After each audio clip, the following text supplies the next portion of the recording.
बाल महाभारत कथा कक्षा 7 पाठ 39 युधिष्ठिर की वेदना। हेलो स्टूडेंट्स, इस वीडियो में हम पाठ 39 युधिष्ठिर की वेदना के कुछ प्रश्न उत्तर देखेंगे। अगर वीडियो पसंद आए तो इसे लाइक एंड सब्सक्राइब करें। प्रश्न संख्या 1 है, धृतराष्ट्र के भीम को अपने पास बुलाने पर श्री कृष्ण ने भीम के स्थान पर लोहे की एक प्रतिमा राजा धृतराष्ट्र के आगे लाकर क्यों खड़ी कर दी? उत्तर है, धृतराष्ट्र के हाव भाव से श्री कृष्ण को अंदाजा लग गया कि इस समय धृतराष्ट्र पुत्र शोक के कारण क्रोध में है, इसलिए भीम को उनके पास भेजना उचित नहीं होगा। श्री कृष्ण ने धृतराष्ट्र के आगे लोहे की प्रतिमा को खड़ा कर दिया। जैसे ही धृतराष्ट्र ने उस प्रतिमा को गले लगाया, उन्हें याद आ गया कि भीम ने उनके पुत्रों का वध किया है और उन्होंने उसे इतने कसकर पकड़ा कि प्रतिमा चूर चूर हो गई। प्रश्न संख्या 2, बेटी दुखी ना हो, मैं और तुम एक ही जैसे हैं। हमें संतावना देने वाला कौन है? इस सब की दोषी तो मैं ही हूँ। मेरे ही दोष के कारण आज इस कुल का सर्वनाश हो गया है, पर अब अपने को दोष देने से क्या लाभ? यह कथन किसके हैं?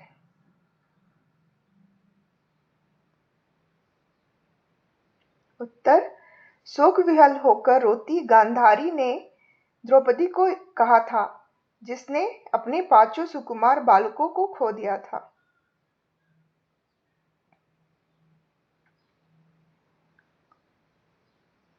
प्रश्न संख्या 3, युधिष्ठिर ने वन जाने का निश्चय क्यों किया और इसका उनके भाइयों पर क्या असर हुआ?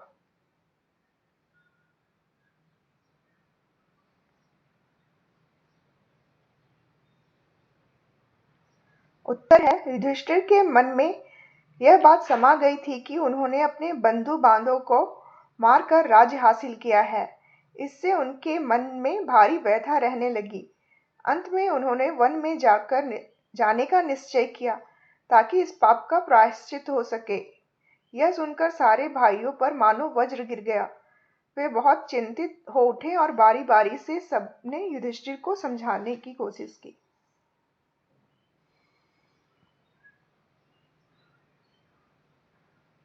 प्रश्न संख्या 4, नकुल ने युधिष्ठिर को वन जाने से रोकने के लिए क्या कहा?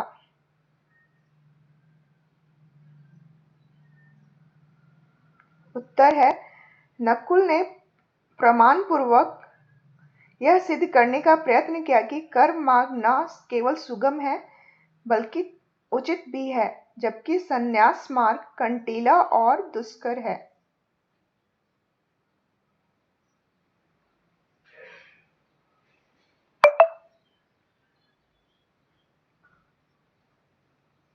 प्रश्न संख्या 5, अब तो आपका यही कर्तव्य है कि राजोचित धर्म का पालन करते हुए राज्य शासन करे और चिंता न करे। यह कथन किसने किससे कही है?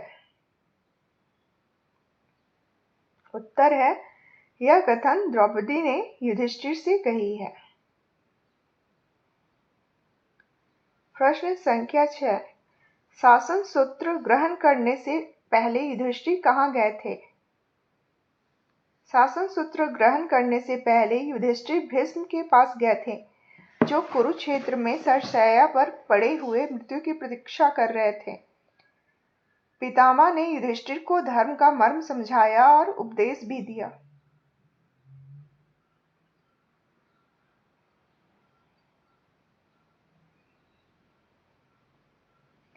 प्रश्न संख्या 7, धृतराष्ट्र ने युधिष्ठिर को क्या समझाया? उत्तर है, धृतराष्ट्र युधिष्ठिर के पास आकर सांत्वना देते हुए बोले, बेटा तुम्हें इस तरह शोक विहल नहीं होना चाहिए। दुर्योधन ने जो मूर्खताएं की थी उनको सही समझकर मैंने धोखा खाया। इस कारण मेरे 100 के 100 पुत्र उसी भांति काल कवलित हो गए, जैसे सपने में मिला हुआ धन नींद खुलने पर लुप्त हो जाता है। अब तुम ही मेरे पुत्र हो, इस कारण तुम्हें दुखी नहीं होना चाहिए।